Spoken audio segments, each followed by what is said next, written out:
अस्सलामुअलैकुम। I hope आप सब खैरियत से होंगे। Welcome to another class. Chapter number 1, fundamentals of chemistry. Today we are going to study the next part of our topic valency, which is on page number 6 and 7 of your textbook. Previously हमने discuss की थी valency of covalent compounds, जिसमें हमने कहा कि valency क्या होगी, the number of hydrogen atoms attached, कि टोटल नंबर ऑफ हाइड्रोजन आप काउंट कर लें तो आप उसके जरिए से बता सकते हैं कि what will be the valency. और सेकंड हमने कहा टोटल नंबर ऑफ बॉन्ड्स के जरिए से आप बताएंगे कि व्हाट इज द वैलेंसी, कि जितने एटम्स ने बॉन्ड बनाए हैं उतनी ही उसकी वैलेंसी होगी। Today we are going to study the valency of ionic compounds. Ionic compounds क्या होते हैं? कहते हैं कि आयनिक कंपाउंड्स में दो प्रॉपर्टीज होती हैं, either they gain electrons, either they lose electrons. और जितने इलेक्ट्रॉन्स उन्होंने गेन या लूज किए हैं उसके हिसाब से हम ये उसकी वैलेंसी बताएंगे कि अगर 2 इलेक्ट्रॉन गेन किए तो 2 वैलेंसी, इसी तरीके से अगर 3 इलेक्ट्रॉन लूज किए so the valency will be 3। अब कहते हैं कि ये गेन या लूज अपनी मर्जी से नहीं कोई एटम जो है वो इलेक्ट्रॉन्स को करेगा, बट उसके लिए एक रूल है। First is if an atom have 3 और less than 3 electrons in their last shell, कि उनके पास जो टोटल इलेक्ट्रॉन्स हैं उसमें से आखिरी शेल में अगर 3 या 3 से कम इलेक्ट्रॉन्स होंगे, the atom will lose electrons, तो वो एटम इलेक्ट्रॉन्स को लूज करेगा। कितने करेगा? अगर 1 करेगा तो valency will be 1, if 2 then the valency will be 2 and if 3 the valency will be 3। जैसे कि sodium loses 1 electron, so valency of sodium is 1। Similarly, aluminium loses 3 electrons, so the valency of aluminium is 3. और दूसरा rule क्या है कि अगर किसी atom के पास 5 या 5 से ज्यादा इलेक्ट्रॉन्स होंगे in their last shell, they will gain electrons, और जितने गेन इलेक्ट्रॉन करेगा it will be its valency. जैसे कि oxygen gains 2 electron, so its valency is 2। Chlorine gains 1 electron, so its valency is 1। So let's sum up the valency of ionic compounds. We said ionic compounds, they have two types of valencies. Their valency is shown by two methods. One is by gaining electrons and the other is by losing electrons. और कोई भी atom electron gain कब करेगा? If it have 5 or more than 5 electrons in their last shell.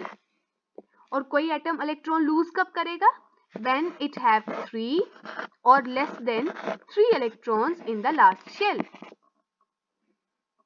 और जितने भी electrons वो gain या लूज करेगा उस हिसाब से वो उसकी वैलेंसी हो जाएगी। Let's take a visual example. Here we have sodium and chlorine. Sodium के आखिरी शेल में 1 इलेक्ट्रॉन है एंड क्लोरीन के आखिरी शेल में 7. So it means sodium will lose 1 electron and chlorine will accept 1 electron. क्योंकि according to the rule, अगर last shell में 3 या 3 से कम है तो it will lose electron. तो सोडियम ने 1 इलेक्ट्रॉन लूज किया. On the other hand, chlorine have 7 electrons in the last shell. 1, 2, 3, 4, 5, 6, 7. So it means the valency of chlorine is 1 क्योंकि इसने 1 इलेक्ट्रॉन को एक्सेप्ट किया है, इसने 1 इलेक्ट्रॉन को गेन किया है. So sodium is losing electron and chlorine is gaining electrons. और जितने इलेक्ट्रॉन्स इन्होंने गेन या लूज किए ये इसकी हो गई वैलेंसी. इसी तरीके से कुछ वैलेंसीज ऐसी होती हैं जो ग्रुप ऑफ एटम्स की होती हैं. जैसे यहाँ पर ये 2 एटम्स हैं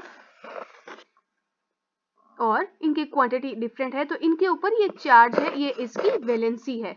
और ऐसे एटम्स को हम कहते हैं रेडिकल.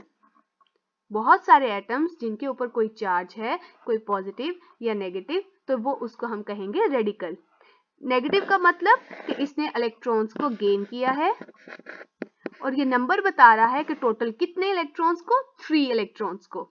इसी तरह यहाँ अगर एक पॉजिटिव चार्ज आता जैसे कि H पॉजिटिव, तो इसका मतलब है कि इसने इलेक्ट्रॉन्स को लूज किया है. और कितने इलेक्ट्रॉन्स लूज किए हैं कोई नंबर नहीं है, तो इसका मतलब 1 इलेक्ट्रॉन को लूज किया है. इसकी तरह से हमने लास्ट टॉपिक में एक एग्जांपल पढ़ी थी वेरिएबल वैलेंसी की हमने देखा था कि कुछ एलिमेंट्स जिनकी वैलेंसी पहले तो 3 थी पर कुछ थोड़ी देर बाद दूसरे ही किसी कंपाउंड में उसकी वैलेंसी चेंज हो गई। सो ऐसे एलिमेंट्स जिनकी वैलेंसी 1 से ज्यादा है उन एलिमेंट्स को हम उस वैलेंसी को हम कहते हैं variable valency. This is important for short question. जैसे कि उन्होंने example the, the ferrous sulphate, here the valency of iron is 2 but in ferric sulfate the valency of iron is 3. So क्योंकि दोनों में आयरन की वैलेंसी अलग अलग है so it have variable valency. अब ऐसे एलिमेंट्स जिनकी वैलेंसी वेरिएबल है उसके लिए हमारे पास एक स्पेसिफिक रूल है। अगर उसका जो ग्रीक या लैटिन नेम है उसके लास्ट में हम एक मॉडिफिकेशन करते हैं, वी चेंज इट्स नेम। अगर उसकी वैलेंसी हमने कम है जैसे कि 2 इज लेस वैलेंसी तो हम उसके नेम के एंड पर OUS ऐड करेंगे। जैसे कि फेरम के नेम से हमने UM हटाकर उसको चेंज कर दिया फेरस में, it means low valency. And अगर हम इसकी जगह IC ऐड करते it means high valency. Let's take another example. Copper, its Latin name is cuprum. So अगर इसकी वैलेंसी कम होगी which means 2, it will be changed into cuprous. UM will be changed to OUS. Similarly, अगर हम बात करें same cuprum, अगर इसकी valency ज्यादा होगी higher valency so it will be changed to cupric. UM को हमने चेंज कर दिया IC के साथ। So this is the rule for variable valency. Let's take another example.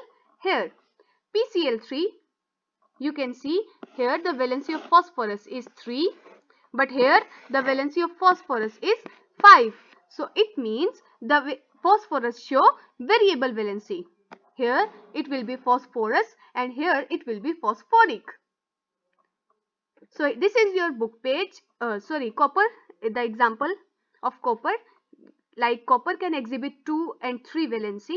So for 2 valency the answer will be cuprous and for 3 valency it will be cupric. These are your book pages which you will learn. Here these are the valency of ionic compounds. Give the heading on this.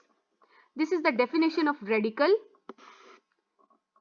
You must learn these valencies for MCQs.